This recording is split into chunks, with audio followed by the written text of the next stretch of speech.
안녕하세요. 여러분에게는 잊지 못할 소중한 중마고우가 있나요? 얼마 전에 저에게 정말 소중한 중마고우와 이야기를 하다가 제 사연을 꼭 여러분께 들려드리고 싶어서 이렇게 글을 쓰게 되었습니다. 저는 할머니와 단 둘이 사는 아이였어요. 배다른 여동생이 한 명 있었지만 아빠가 알코올 중독에 걸리고 정신병원에 들어가자 엄마는 친딸을 데리고 집을 나갔답니다. 원망하지 않았어요. 엄마도 엄마의 삶이 있는 거니까요. 그런데 세상은 만만한 곳이 아니었습니다. 고작 10대인 제가 할머니의 병원비를 감당하는 것은 무리였거든요. 아버지도 병원에서 돌아가시고 나서 저는 전세로 살던 아파트에서 나와 허물어져가는 달동네로 이사를 갔습니다. 아빠의 사망 그 무렵 할머니에게서 불치병에 걸렸다는 것을 알게 되었어요. 국내에 환자가 100명도 안 되어요. 스위스에서 관련 병에 관한 임상실험을 하고 있고 시중에 나온 약은 1회 투여에 5천만 원이 넘습니다. 그리고 그 약이 모든 환자들에게 잘 적용된다는 보장도 없고요. 할머니께서는 척추 7번 부위의 이상근육 경련으로 허리를 펼 수 없는 상태이시고 극심한 통증에 시달리는 걸로 보여요. 치료는 할 수 있지만 그 금액이 천문학적이었습니다. 마약성 진통제만 먹으면서 하루하루 버티는 인생이었어요. 그조차도 약값이 너무 비싸서 전세금을 뺄 수밖에 없었지요. 그럼에도 불구하고 할머니는 선우야, 인생을 왜 산다고 생각하니? 모르겠어요. 그냥 태어나니까 사는 거 아닐까요? 행복하기 위해서 사는 거란다. 항상 이걸 잊지 마렴. 네가 고통스러울 때도 결국에 너는 행복해질 거라고 굳게 믿고 있으렴. 할머니의 교육 덕분에 저는 항상 웃음을 잃지 않았어요. 힘듦에도 불구하고 항상 낙천적이고 쾌활하고 밝은 성격이었죠. 제 주변 사람들도 어린아이인데 웃음을 잃지 않는 모습이 신기하고 대견하다고 했답니다. 그 성격은 학교에 가서도 톡톡히 발휘되었어요. 가난을 숨기고 항상 당당하고 밝은 척을 하니 친구들도 전부 저를 좋아하기 시작했지요. 매번 전교회장을 하는 것은 물론이요. 담임 선생님에게도 이쁨을 잔뜩 받았습니다. 그러던 무렵 저희 학교에 한 학생이 전학을 오게 되었어요. 그 아이는 다른 애들보다 키도 작고 몸도 엄청 말랐습니다. 남자였지만 여자처럼 보일 정도였어요. 피부는 새하얗고요. 들리는 이야기로는 캐나다에서 오랫동안 살다가 한국에 들어온 거라고 하더라고요. 어릴 때 아파서 외국에서 치료를 받았다고 하네요. 그런데 애들은 여자 같은 모습의 그 전학생을 되게 싫어했습니다. 야, 쟤 되게 재수없지 않냐? 걷는 것도 되게 사뿐사뿐 걸어. 지가 여잔 줄 아나 봐. 이런 험담을 질비하게 늘어놓더라고요. 저랑은 다른 반이니까 크게 신경 쓰지 않았어요. 그러다가 대공원으로 소풍을 간 적이 있었어요. 사생대회도 하면서 각자 집에서 도시락을 싸와서 함께 먹는 그런 날이었죠. 저도 아침 일찍 일어나서 김밥이랑 이것저것을 챙겨왔는데 저기 멀리 나무 밑에서 혼자 수그려 있는 애가 보이는 겁니다. 뭐야? 전학생인가? 쟤는 도시락 안 가져왔대? 아, 아까 우리 학교 일진 애들이 쟤 도시락 뺏어가던데? 지네들이 밥 안 가져왔다고 배고프다고 도시락 뺏어갔나 봐. 불쌍하다 쟤도 참. 이상하게 그 말을 들으니까 화가 나더라고요. 아무리 괴롭혀도 그렇지 남의 도시락을 뺏는다는 게 너무 기괴하게 느껴지더라고요. 저는 그 느티나무 아래로 가서 해철아, 나 옆반 회장인데 나랑 같이 도시락 먹을래? 혼자 있지 말고 같이 먹자. 제 도시락을 가지고 와서 함께 나누어 먹었습니다. 그 아이는 연신 고맙다고 이야기를 하더라고요. 생각한 것보다 성격이 좋았고 왜 왕따를 당하는지 이해가 안 되었습니다. 그저 애들은 전학생이니까 놀리기 바빴던 거였죠. 오늘 이 은혜는 내가 절대로 잊지 않을게. 아니야, 괜찮아. 그렇게 저희는 그날 안면을 트게 되었고 친구가 되었어요. 그리고 그 다음 해에 같은 반이 되었죠. 저는 공부를 열심히 했습니다. 그 친구도 마찬가지였어요. 그런데 그 해에 학교에서 제가 기초생활 수급자라는 게 소문이 났고 저랑 친하게 지낸 애들도 저를 조금씩 멀리하는 게 보였습니다. 저는 애들한테 한 번도 거짓말을 한 적이 없는데 애들은 저를 쟤는 잘 사는 척하고 부자인 척하더니 결국은 기초생활 수급자였어? 웃긴다. 이렇게 취급을 하더라고요. 저는 그저 가난을 숨기고 웃음으로 인생을 사는 평범한 사람이었는데 말이죠. 하여튼 평판이 안 좋아짐에도 불구하고 제 곁에 유일하게 남아있어준 사람은 바로 해철이었어요. 그 전학생이었죠. 같은 반이 된 저희는 서로 이야기를 많이 나눈 것은 아니지만 마음으로 통하는 게 있었습니다. 항상 쉬는 시간에도 어디 가지 않고 반에서 책을 읽거나 함께 공부를 했어요. 학교에서는 공부하느라 마음이 지치고 집에 가면 아픈 할머니 챙기느라 힘든 삶이었는데 그런 저에게 재앙과도 같은 일이 벌어진 겁니다. 야자 시간이 끝난 뒤 집에 터벅터벅 걸어갔어요. 그런데 그날 유난히 기분이 쎄하더라고요. 할머니 나왔어요. 할머니. 항상 제가 대문을 열고 들어가면 우리 손주, 우리 똥강아지 왔어? 라며 저를 반겨주는 할머니인데 인기척이 없는 겁니다. 이상한 기분에 문을 확 열어 제끼니 방 안에서 할머니가 쓰러져 있던 거였어요. 입에는 거품을 물고 있었고 눈동자는 흰자만 보이는 상태였지요. 너무 무섭고 긴장이 된 저는 119 번호도 생각이 안 났어요. 미친 사람처럼 저 좀 도와주세요. 빨리 119에 신고 좀 해주세요. 소리칠 뿐이었죠. 그 달동네가 다행인 게 집과 집 사이 거리가 가깝고 방음이 거의 없었기 때문에 제 목소리가 옆집에 생생하게 들렸어요. 그래서 옆집에서 큰일이 난 줄 알고 바로 119에 신고를 해주었고 얼마 지나지 않아서 구급대원들이 낑낑대며 들것을 들고 저희 집에 올라왔습니다. 달동네에는 구급차가 들어올 수 없었으니까요. 그렇게 저는 펑펑 울면서 구급대원 옷가락을 잡으며 할머니와 함께 차에 탔어요. 할머니, 우리 할머니 좀 제발 살려주세요. 할머니, 어떻게 해요, 우리 할머니. 사인은 뇌출혈이라고 하더라고요. 제가 집에 도착하기 20분 전쯤에 쓰러진 걸로 보이고 뇌혈관이 터졌다고 합니다. 인지 쪽을 담당하는 두뇌엽이 완전히 망가져 있는 상태였고 하반신도 마비에 가까울 정도로 신경이 마비되어 있었어요. 의사는 아마도 할머님이 살아도 온전하게 생활을 하지는 못하실 겁니다. 평생 병원 신세를 질 가능성이 매우 높아요. 심장이 쿵 떨어지는 것 같더라고요. 그 와중에 제일 걱정되는 것은 할머니 병원비였어요. 그 전까지는 그래도 약만 타오면 됐었는데 이제는 간병인 비용에 약값에 병원 입원비까지 고등학생인 제가 다 감당해야 했으니까요.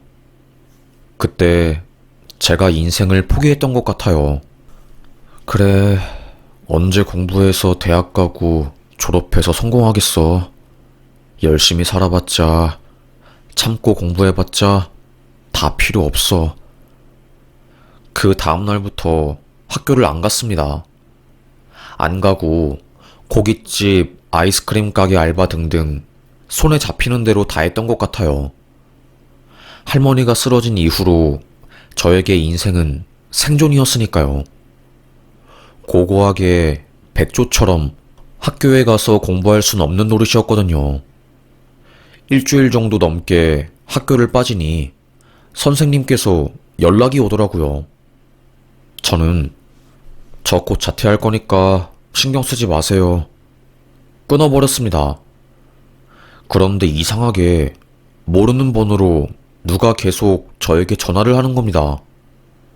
짜증나서 홧김에 받으니 선우야, 나 해철이야.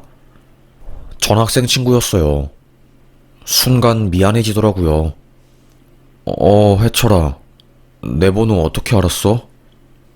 선생님한테 물어봤어. 너 무슨 일이야? 왜 이렇게 학교를 안 와? 무슨 일 생겼어?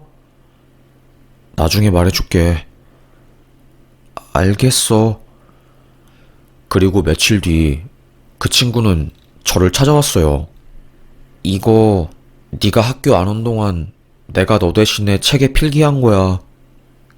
그래야지 진도 따라잡을 수 있잖아. 됐어. 나 자퇴할 거야. 내 신경 안 써도 돼. 너라도 공부 열심히 해라. 뭐? 해철이는 엄청 놀랐습니다. 저는 한숨을 푹 쉬고 넌 아직 날 잘 몰라. 내가 얼마나 힘들게 사는지. 그냥 이야기하자면 너무 기니까 나 곧 자퇴하는 것만 알고 있어. 그 녀석은 믿지 못하는 눈빛이었습니다. 도와줄 수 있는 게 있다면 내가 어떻게든 도와주겠다고 했지만 그럴 수 없었어요.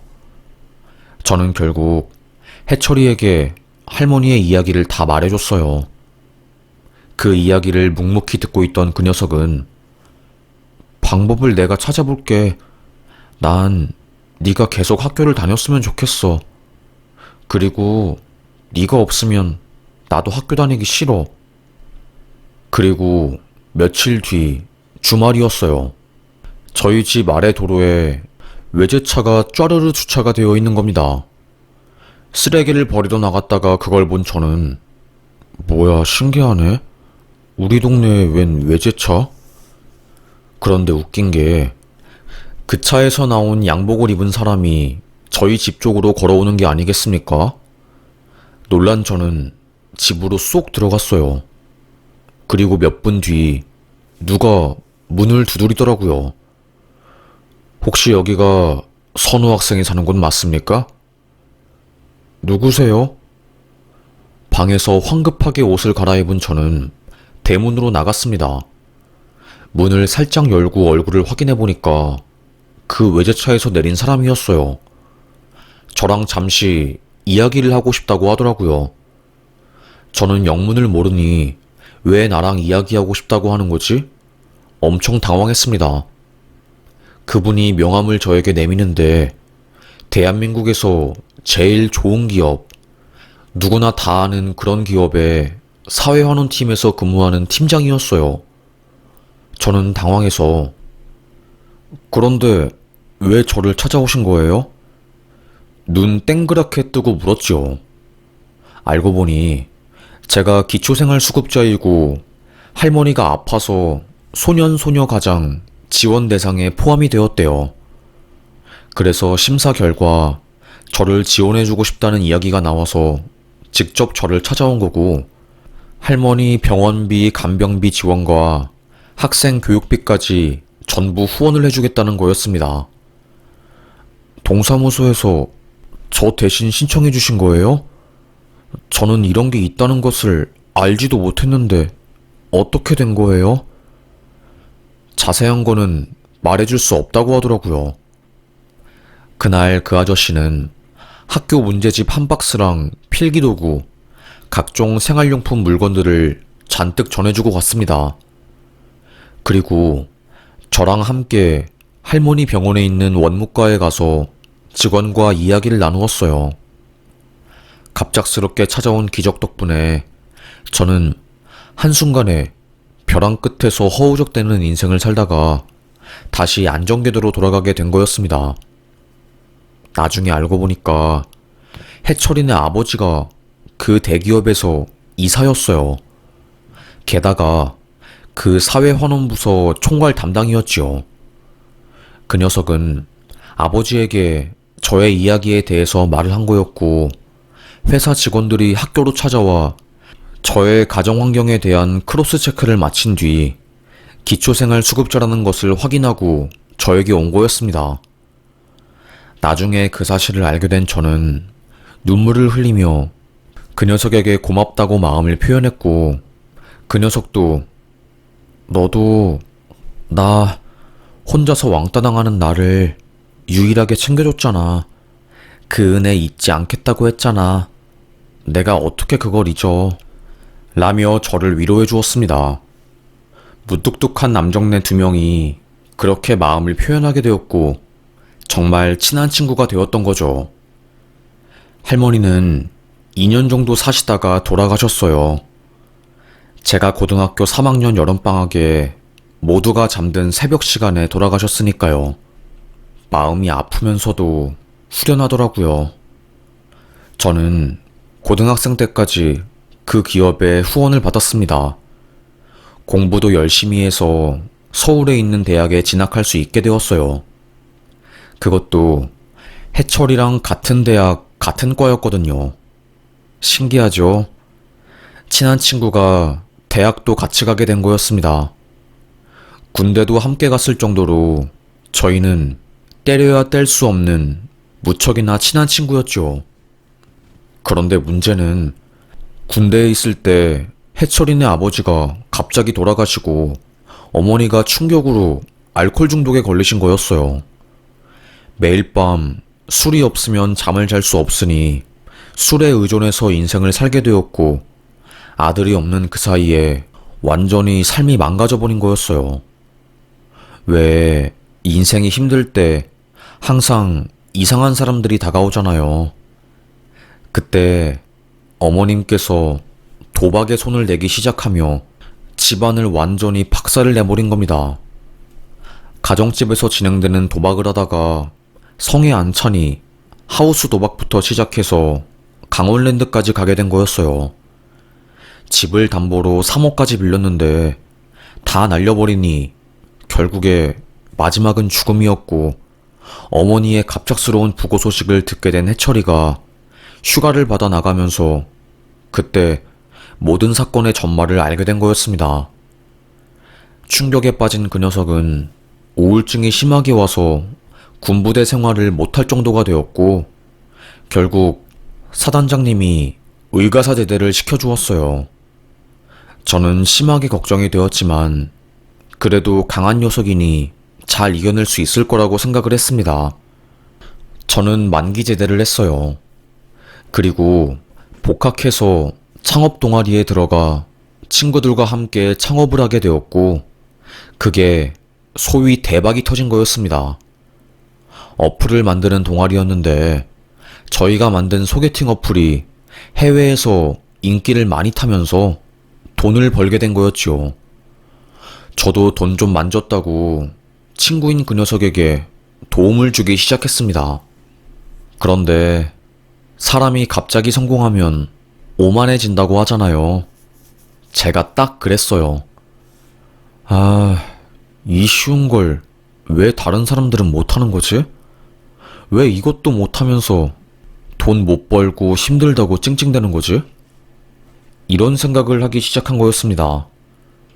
그래서 제가 훈수를 두고 소위 말하는 꼰대가 되어버린 거였어요. 우울증으로 힘들어하는 그 해철이라는 친구에게는 야, 너 이제 그만 슬퍼해라. 그렇게 슬퍼하면 돌아가신 부모님이 돌아오니? 그만해. 이런 식으로 공감을 전혀 하지 못하는 발언을 하게 된 거였어요. 서서히 그 친구는 저에게서 상처를 받아 마음이 멀어지고 있었던 거고, 저는 그걸 눈치채지 못했던 겁니다. 네가 마음이 나약해서 우울증에 걸린 거야. 바쁘게 살아봐. 그러면 우울증도 사라져. 알겠어? 너 왜 그렇게 남자애가 여자처럼 질질 우냐? 그러니까 네가 어릴 때 여자 같다면서 애들이 싫어한 거 아니야? 이런 망언을 퍼부은 겁니다. 그 당시 제 딴에는 조언해주고 충고해준다고 그런 말을 한 거였는데 지금 생각해보니 엄청 상처주는 발언이었던 거죠. 결국 다툼을 하게 되었어요.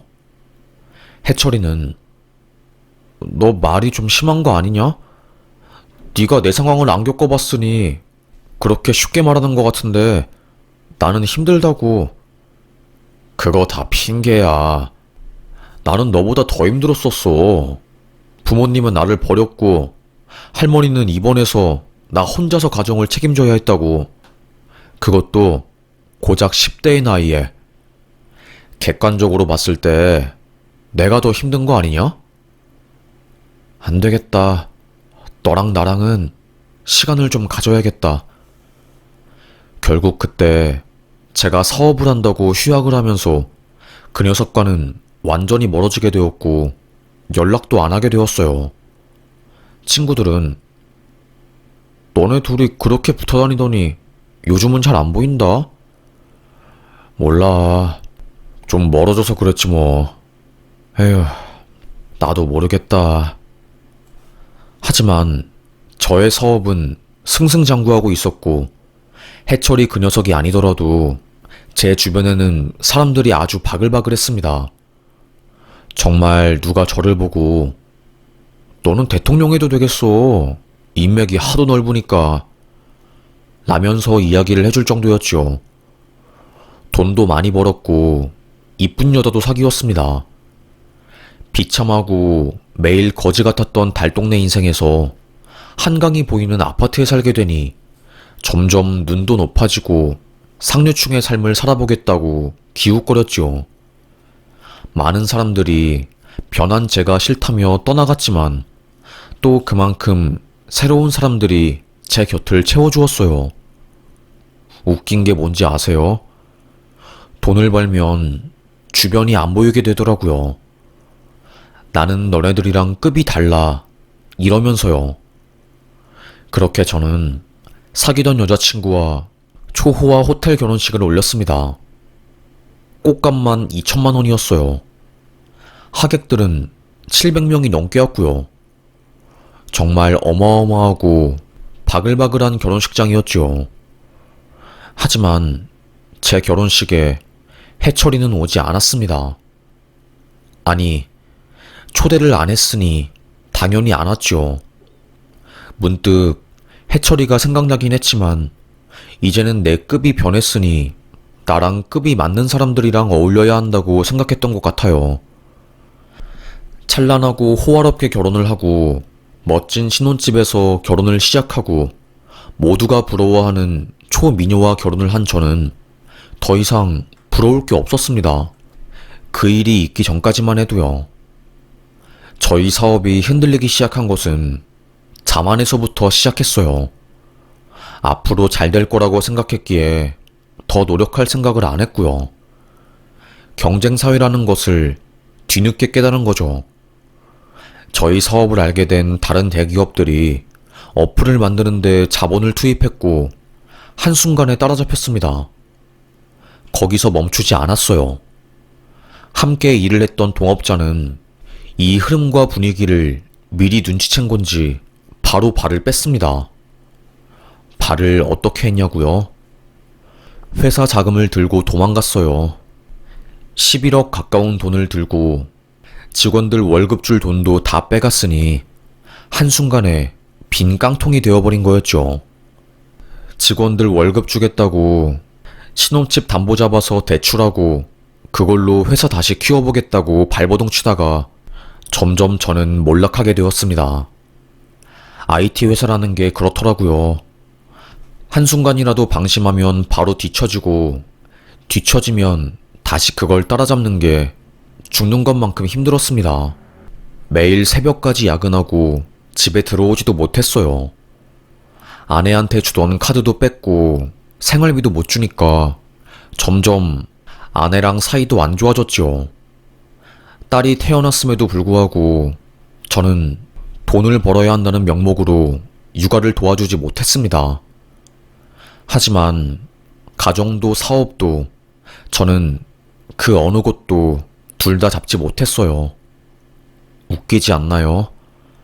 사업은 결국 파산 신청을 했고 집을 담보로 대출받은 금액은 갚지 못해서 경매에 넘어갔지요. 사차까지 갔기에 집의 가치는 헐값이 되었고요. 제 앞으로 떨어지는 돈은 단 한 푼도 없었습니다. 그래도 저는 힘을 냈어요. 가족이 있었으니까요. 여보, 내가 정말 어떤 일을 해서라도 다시 성공할 거야. 그러니까 나 믿어주라. 내가 정말로 잘할게. 아내의 반응은 싸늘했습니다. 그때 학교 동창에게서 걸려온 전화 한 통. 야, 선우야, 술이나 마시러 가자. 그날 술자리에서 알게 된 충격적인 소식. 그건 바로 동창과 아내의 외도였습니다. 제가 가정에 소홀해지기 시작하자 아내는 육아 우울증에 걸리게 된 거고 돌파구로 외도를 선택한 거였어요. 저랑 나름 친하게 지냈던 녀석과 제 아내가 그렇고 그런 사이라는 것을 알게 된 순간 지금껏 경험하지 못한 어마어마한 충격이 저에게 휘몰아쳤습니다. 죽을 만큼 아프고 힘들더군요. 그 순간 해철이의 마음이 이해가 되었습니다. 아, 내가 힘든 애한테, 상처가 나서 아파하는 애한테 소금을 뿌렸구나 하고요. 그래서 내가 지금 이렇게 벌을 받는구나 싶더라고요. 결국 저는 아내한테 이혼 통보를 날렸습니다. 그래도 바람 피운 여자니까 나한테 미안하다고 할 줄 알았는데 되려 고맙다고 하더라고요. 당신이 먼저 이혼 이야기 꺼내줘서 고맙다면서요. 2번 충격이었습니다. 내 인생은 이제 망했구나. 사업도 망하고 이혼하고 죽어야겠다. 하지만 죽을 수도 없었어요. 왜냐하면 저에게는 딸이 있었기 때문이었죠. 눈에 넣어도 안 아플 딸이 앙앙 울면서 배고프다고 하는데 그런 생떼 같은 아이를 두고 떠날 수도 없는 노릇이었습니다. 아내가 양육권을 포기하면서 제가 딸을 데리고 살게 되었습니다. 호텔 결혼식, 외제차, 호화스러운 라이프. 이 모든 것들이 한순간에 몰락해버렸어요. 잘 나가다가 꼬꾸라지니까 더 우울하고 비참하더군요. 매일 울면서 술 마시면서 하루를 보내고 아이는 거의 방치하다시피 키웠습니다. 그나마 지역단체에서 아이 키우는데 도움을 주어서 조금은 다행이었어요. 반지하로 이사오고 나서 일도 안 하니까 그나마 있던 돈은 다 떨어지고 상간남 소송으로 받은 위자료 1,500만 원도 다 써갔습니다. 그러다가 결국 당장 아이 분유 살 돈이 없더라고요. 이유식을 줘야 하는데 주머니에 단돈 1,000원도 없으니까 너무 눈물이 나는 겁니다. 이렇게 제 인생이 망가질 줄 몰랐거든요. 힘들 때 옛날 친구 생각이 난다고 술김에 해철이한테 전화를 한 겁니다. 전화번호 바꾸지 않았더라고요. 전화를 받은 그 녀석은 잘 지냈냐? 묻더라고요. 왜 전화했냐고 화를 내지도 않았고 그저 저의 안부를 물었습니다. 제가 무슨 말을 할 수 있겠어요. 나를 도와준 진짜 친구인데 내 실수로 인해서 멀어진 건데 말이죠. 그래서 하염없이 어린아이가 엄마의 품에 안겨 꺽꺽 숨 넘어갈 듯이 우는 것처럼 저도 펑펑 울었습니다. 그냥 눈물만 나더라고요. 그 녀석은 1시간가량 눈물을 흘리는 저를 가만히 그저 받아주었습니다. 그러다가 말을 하더라고요. 만나자. 라고요. 그렇게 거의 몇 년 만에 그 친구를 만나게 된 거였어요. 그 녀석은 제가 술에 찌들고 삶이 망가져갈 때 차곡차곡 돈을 모아서 대학원에 들어갔고 착실하게 공부를 하고 있었어요. 저와는 다르게 순서대로 계단을 밟아가며 성실한 삶을 살았던 거죠. 너무나도 비교되는 삶이었습니다. 저는 초라해졌고 그 녀석은 반짝반짝 빛나는 것 같았습니다. 속 깊은 곳에서 차오르는 열등감이 저를 지배할 것 같았고 눈도 못 쳐다보겠더라고요. 저는 그저 미안하다. 내가 너무 오만했어. 그래서 너를 무시한 것 같아. 그동안 내가 너한테 상처를 너무 많이 준 것 같아서 꼭 미안하다고 하고 싶었다. 이상하게 힘들 때 옛 친구 생각이 나더라고. 내가 말은 그렇게 했었어도 너를 많이 그리워했나 보다. 됐어. 미안해하지 않아도 된다. 그래도 먼저 연락해줘서 고맙네. 너 대충 힘들게 살고 있다는 건 대학 동창들한테 들었어. 저의 손을 꼭 잡아주더라고요. 그리고는 딸내미 데리고 마트를 가자고 하더라고요. 그렇게 가게 된 마트에서 장난감부터 시작해서 기저귀, 이유식 등등 40만 원이 넘는 육아용품을 사주었습니다. 내가 너 결혼식에도 안 갔으니 이걸로 축의금 대신할게. 야, 미안하게 왜 그래? 내가 너 초대 안 해서 못 온 건데. 진짜 미안하다. 됐어. 네가 이제 내 마음 알았으니 된 거야. 그걸로 끝인 거야. 그렇게 마트에서 나와서 양손 한가득 짐을 들고 선선한 가을바람을 맞으며 한 걸음 한 걸음 걸었습니다. 잊지 못할 친구와 다시 만나게 되니 저도 기분이 좋더라고요. 그리고 한편으로는 이렇게 망가진 모습을 보여주는 게 창피하기도 하고 힘들었습니다. 반드시 성공하고 싶었어요.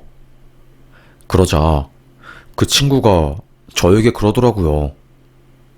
나는 네가 돈 잘 벌고 사회적으로 명예 있고 그런 모습을 좋아하는 게 아니야. 그냥 네가 있는 그 모습 그 자체로도 참 좋다. 그러니까 너무 애쓰지 말아라. 노력도 운이 있어야 빛을 발휘하더라고. 그러니 안 되는 걸 되게 하려고 마음 쓰지 마. 어쩜 귀신같이 제 마음을 알고 위로해 주더라고요. 네가 나보다 더 어른이었네. 그렇게 집 앞에 다 도착했을 무렵 껌껌한 밤 가로등 아래에서 그 친구가 갑자기 저의 뒷주머니에 두툼한 무언가를 쑥 넣어주더라고요. 이게 뭐야? 집에 가서 열어봐. 딸내미 분유 사는데 보태라고. 이 말을 남긴 채 헐레벌떡 뛰어가더라고요. 200만 원이었습니다.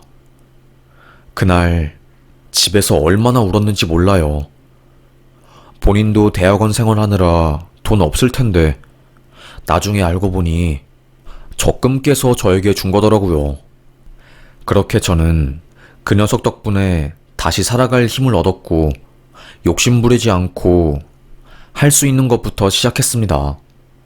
막노동에서부터 사무직까지 좋은 기회로 한 기업 대표가 저를 스카우트하셨고 그렇게 저는 직장인이 되었네요. 사업을 하다가 직장 일을 하는 게 결코 쉽진 않았지만 그래도 딸이 있으니 열심히 살아갔습니다. 그 녀석도 대학원 졸업하고 대기업에 들어가서 성실하게 살았어요. 그리고 너무나도 아름답고 착한 재수 씨를 만나서 결혼을 하게 되었답니다. 그리고 그 친구도 저처럼 딸을 가지게 되었고 제 딸이 그 친구의 딸을 살뜰하게 챙겨주면서 정말 가족처럼 함께 지내고 있네요. 한순간의 실수로 목숨보다 소중한 중마고를 잃을 뻔한 저는 다시 그 친구와 연을 맺게 되어 그저 너무나도 감사하고 고마울 뿐입니다. 그래서 옛 어른들이 벼는 익을수록 고개를 숙이는 법이라고 말씀을 하신 건가 봐요. 저는 고개를 빳빳하게 들고 있었더니 그게 팍 하고 꺾어버린 것 같습니다. 지금 생각해보면 저는 되려 시련을 통해서 인생을 배웠고 그 시련 덕분에 진짜로 행복이 뭔지 깨닫게 된 것 같아요. 그냥 가족과 저녁에 함께 식탁에 앉아서 맛있는 것을 먹고 감사해야 하고 딸내미가 웃는 모습을 보는 게 저에게는 가장 큰 행복인 것 같습니다. 돈을 많이 벌면 벌수록 더 행복해질 줄 알았던 저는 그게 아니란 것을 절절하게 깨닫고 지금은 그저 소소한 행복에 감사하면서 살고 있네요. 오만하고 자만하고 잘 나간다고 남을 아래로 내려다보는 게 아니라 다 같은 인간이고 평등한 존재라는 것을 가슴속 깊이 새기면서 살려고 합니다. 그게 인생인 것 같아요. 그리고 그 친구에게 받은 수많은 사랑을 다시 저도 되갚고 싶은 마음이 아직 있기 때문에 더 잘 살고 멋진 인생을 살려고 노력해보려고 합니다. 하늘에 있는 할머니에게 부끄럽지 않은 인생을 살아봐야죠. 쉽지 않은 인생이었지만 어려움이 있을 때마다 늘 기적적으로 잘 헤쳐나갔기 때문에 앞으로도 잘 헤쳐나가 보려고 합니다. 인생이 항상 상승하는 것만 있진 않기에 그걸 인정하고 잘 살아보려고요. 그럼 긴 저의 인생 이야기를 끝까지 들어주셔서 정말 감사합니다. 요즘 날씨가 선선한데 행복한 이 가을 날씨 마음껏 즐기고 누리시면서 하루하루 사시길 바라겠습니다. 행복은 다른 곳에 있지 않더라고요. 바로 내 곁에 있었던 겁니다.